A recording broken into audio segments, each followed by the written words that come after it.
eu estou profundissimamente convencida, como aqui há uns anos havia uma ONG que dizia que nós ou temos um futuro conjunto ou não temos futuro.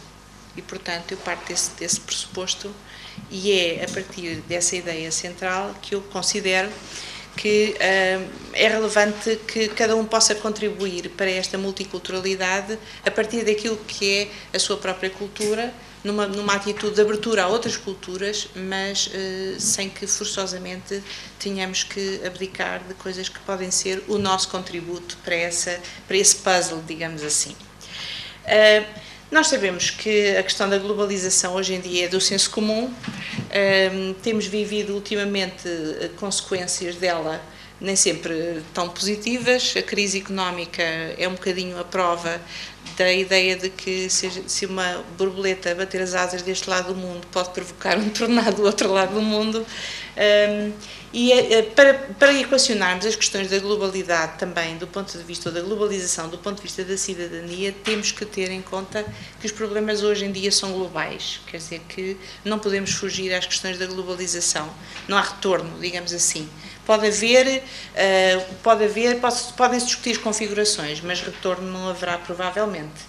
Nós hoje sofremos e por um lado sofremos e por outro lado agimos do ponto de vista económico ao nível global. Sabemos que muitos dos problemas têm causas globais. Sabemos também que é desejável uma democracia global, seja lá o que for isso de democracia. O Churchill dizia que era o pior de todos os regimes, à exceção de todos os outros. Mas é um desejo, ainda que provavelmente o Ocidente tenha que abdicar da ideia de que tem o copyright desta noção de democracia. As questões da justiça também se põem cada vez mais de um ponto de vista global, não é? Nós vemos o que é o Tribunal Penal Internacional e as questões que levanta, são questões extremamente interessantes e relevantes do ponto de vista do direito e da justiça e da justeza ou não de intervenções, por exemplo, não é, a nível global, e o que é que isso pode significar. Eu não vou falar do ponto de vista político, tanto vou falar sobretudo do ponto de vista ético e aí vou-me reportar a algumas correntes filosóficas que são muito antigas.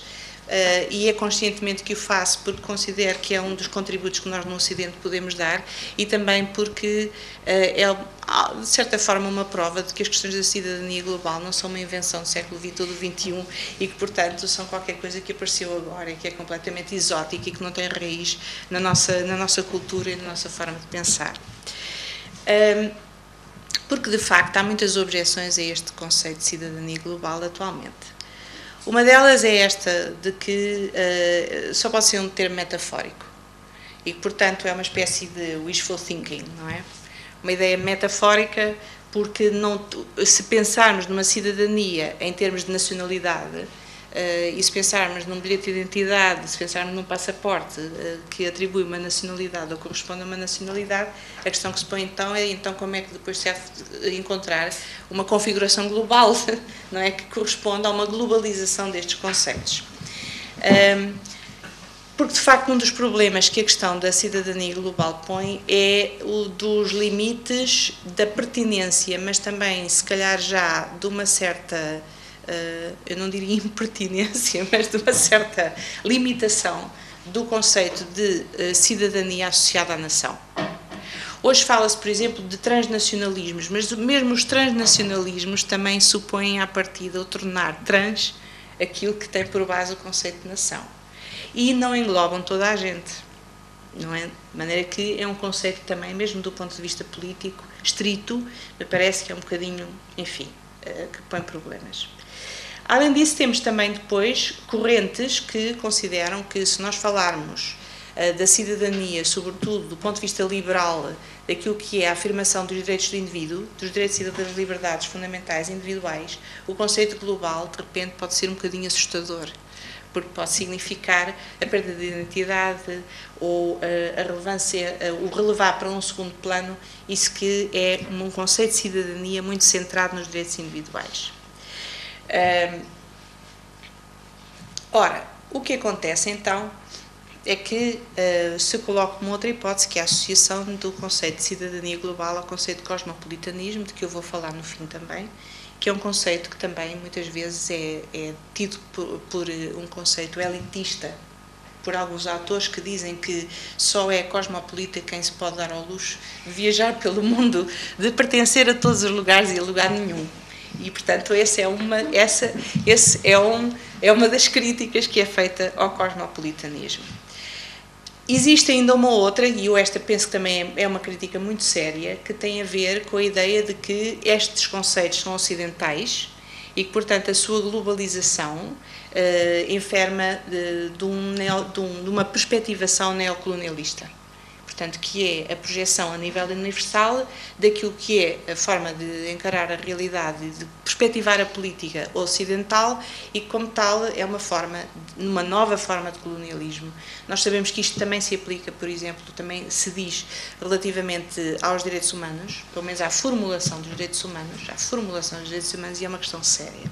Estas questões são questões delicadas, são questões muito sérias, são questões que para nós portugueses que estamos aqui num cantinho, à beira-mar plantado e tranquilo, muitas vezes não nos percebemos da relevância que têm, mas são as questões que perpassam neste momento as dinâmicas a nível mundial, a nível europeu, de formas muito diversas, muito dispares, mas que no fundo nos fazem hoje sentir que há duas perspectivas, do meu ponto de vista, fundamentalmente. Há as pessoas que recusam esta possibilidade, porque veem a Europa, nomeadamente, como um espaço fechado, e há as pessoas que veem as questões da cidadania global como uma chance para o futuro, para uma Europa e para um primeiro mundo um tanto cansado de si próprio.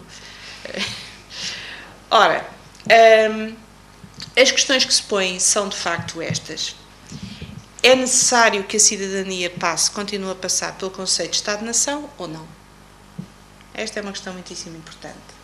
Esta é uma questão muito importante, por exemplo, para minorias no interior da Europa que consideram que a sua identidade não está no sítio onde estão, mas está no país a que se reportam, por exemplo, em termos de origem, em termos mentais, que é mais ou menos o que os portugueses fazem quando são imigrantes.